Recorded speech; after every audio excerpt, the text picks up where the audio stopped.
Bonjour, voici Katia Keller. Je continue la série des petites vidéos on the go.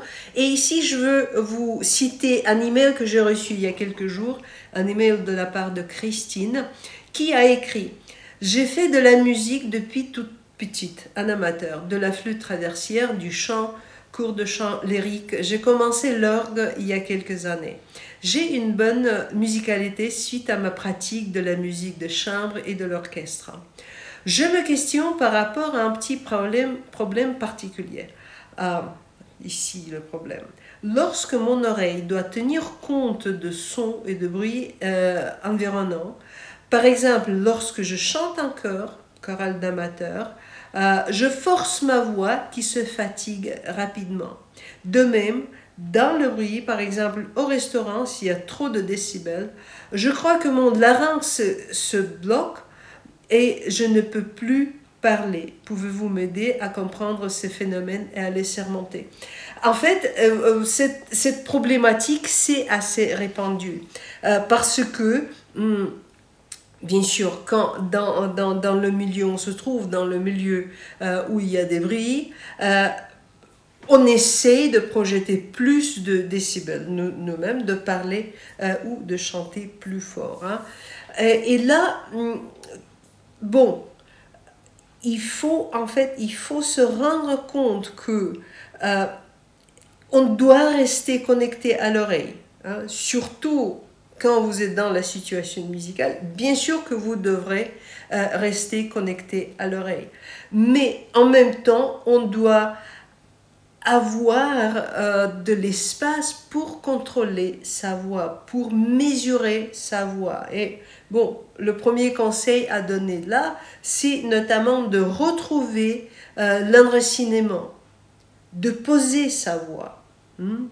Parce que c'est ça, la larynx se force, c'est parce qu'on n'est plus posé, donc on commence à parler, toute la tension vient sur les cordes vocales, dans les muscles de larynx, on se fatigue. Mais, et là, il faut penser de cet équilibre. D'accord, je pose ma voix, j'augmente le volume. L'équilibre entre l'oreille externe et interne doit être en place. Ça, c'est absolument sûr, parce que sinon, vous risquez de commencer à chanter faux. Parler faux. Bon, parler faux, c'est en fait de perdre le fil de la pensée. Hein. Ça nous arrive, et parfois, c'est catastrophal. Mais quand on chante, là, si on augmente le volume de sa voix, on risque notamment de ne plus entendre son oreille interne. Et cette problématique, c'est tellement bien traité dans la méthode de développement de l'oreille. Je ne peux pas vous dire tout de suite, il n'y a pas de solution universelle simple de comment on travaille cet équilibre. Mais déjà, rendez-vous compte de cette présence de l'oreille interne qui mesure la justesse de votre chant pour ne pas commencer à chanter faux. Et ça, c'est inévitable quand on chante trop fort et on entend moins bien de ce qui se passe à l'extérieur et surtout à l'intérieur. Là, on risque de toucher les fausses notes. Ça arrive à tout le monde. Je me souviens un concert de la grande Tina Turner qui a dépassé la ligne de moniteur de scène. Cela veut dire qu'elle n'entendait que le retour de la salle.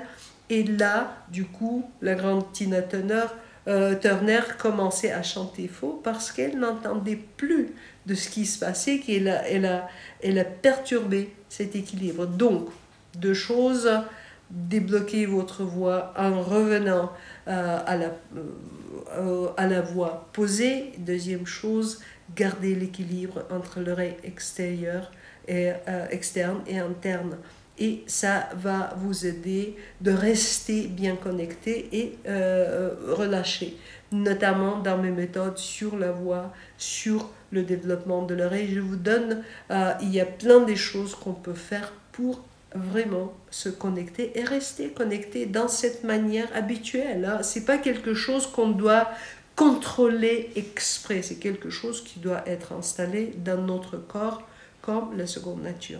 Donc, bonne inspiration et bon chant, bon discours si vous êtes au restaurant avec vos amis.